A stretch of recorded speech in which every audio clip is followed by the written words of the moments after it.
Unit 3, Learning Target 3e plus. I can use the binomial theorem and Pascal's triangle to multiply binomials with degrees higher than 2. If you haven't watched the video about the Pythagorean, about Pascal's triangle, which is right before this one, pause this video, go watch the other one, and come back. If you did already watch it, then you should recognize the thing that I have right here in the box that's got all the numbers. You should recognize that as Pascal's triangle.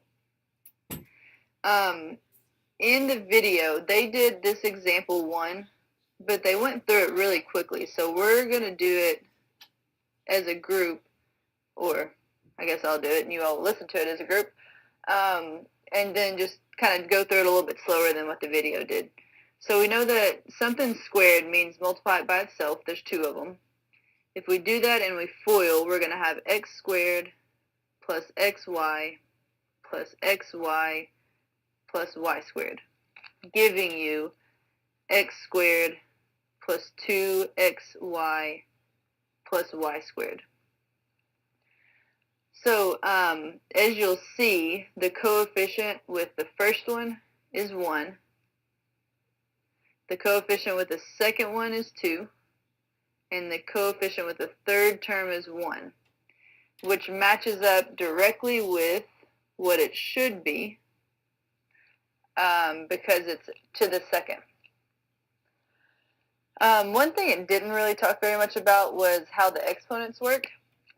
So whatever the first thing is, in this case x is your first thing, when you're doing your exponents you would say x squared and then x to the first and then x to the 0.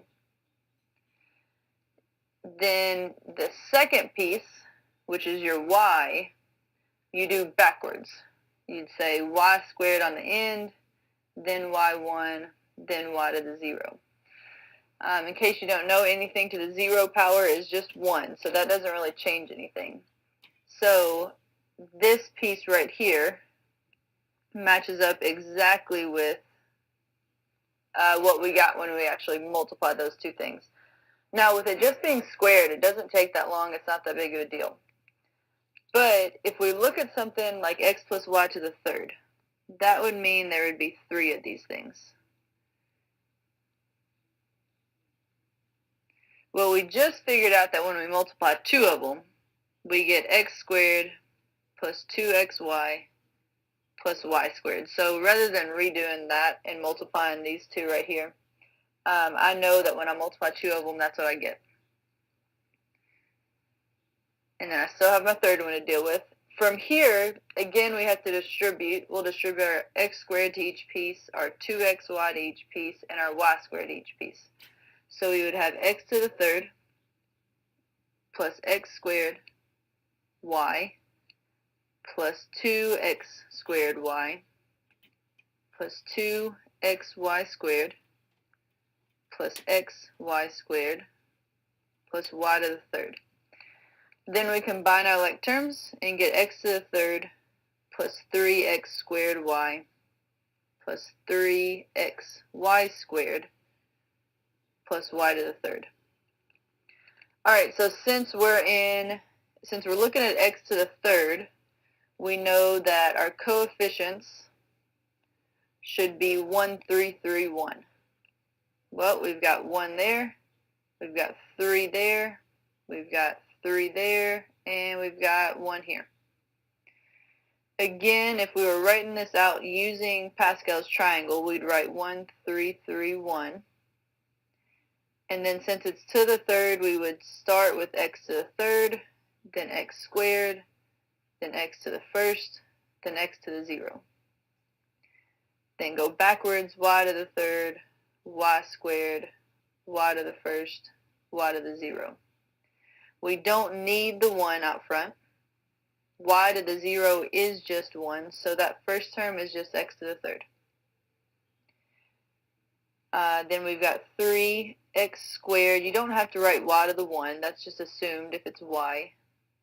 Again, we've got 3x. We don't need our 1. Y squared. And then that last term that we've got in there, we don't need our 1. X to the 0 is just 1, so we don't need that either. So we just have y to the 3rd left. So as you can see, multiplying it out takes a whole lot longer. So let's look at this example 3 using just the Pascal's triangle. You're more than welcome to FOIL all these out or distribute all these out, but it's going to take you kind of a long time. So feel free to do that. We're going to do it with Pascal's triangle. You know, x to the 4th means that you would have 4 things, and you would have to multiply 2 of them, and then multiply what you get, and it would take a while. But since we've got x to the 4th, that means we're going to use coefficients 1, 4, 6, 4, 1, because that's in the 4th row. Then, since x is our first piece, we would say x to the 4th, x to the 3rd, x squared, x to the 1, x to the 0. Same thing, we're going to use 2 because it's our second piece, and we're going to go backwards.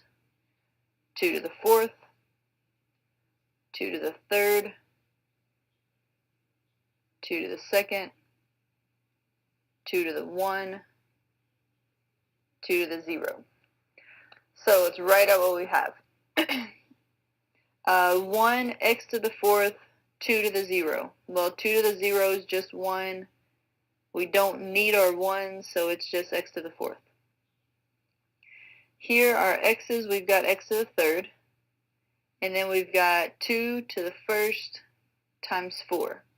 2 times 4 is 8, and it's a positive 8, so we'll just put a plus 8 there. Here, then our next term, we've got x squared. And 2 squared is 4 times 6 is a positive 24. Our next term, we've just got x to the 1, so just x. 2 to the 3rd is 8. 8 times 4, 32. And then our last term, we've got 2 to the 4th, which is 16, times 1, I guess. And then x to the 0 is just 1, so we don't need it. So that line, or that problem probably would have taken us 4 lines to maybe do, at least. And there'd be a whole lot going on, and this way it's 2 lines, it's just a little bit quicker.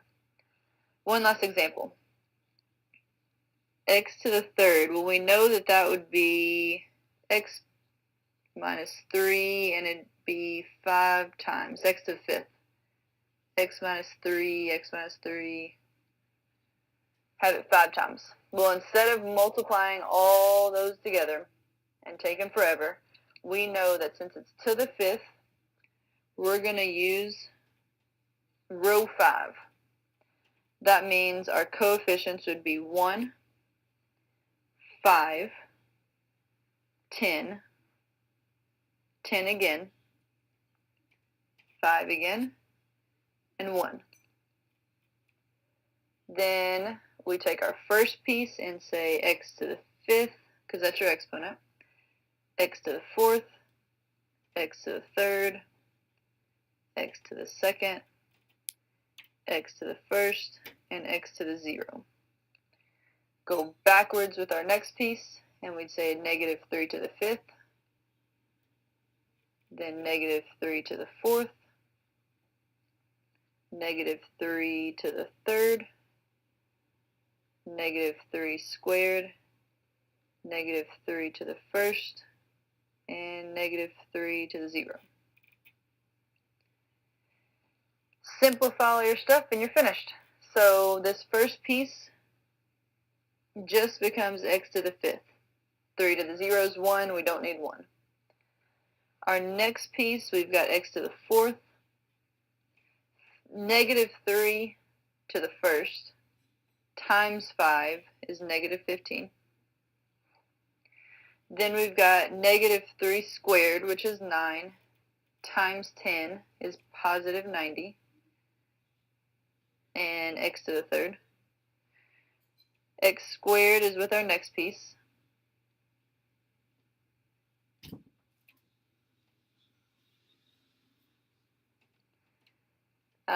So we write that down. Negative 3 to the third. So that's negative 3 times negative 3 times negative 3 is negative 27. Negative 27 times 10 is negative 270. So that piece becomes that. Our fifth piece, negative 3 to the fourth, is 81. 81 times 5 is 405. And we've got x to the 1, which is just x. And then our last piece, negative 3 to the fifth, is negative 273. That is how the binomial theorem works.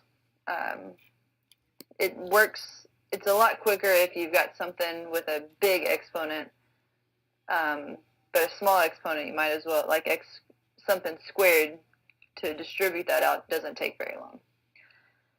That's all we got.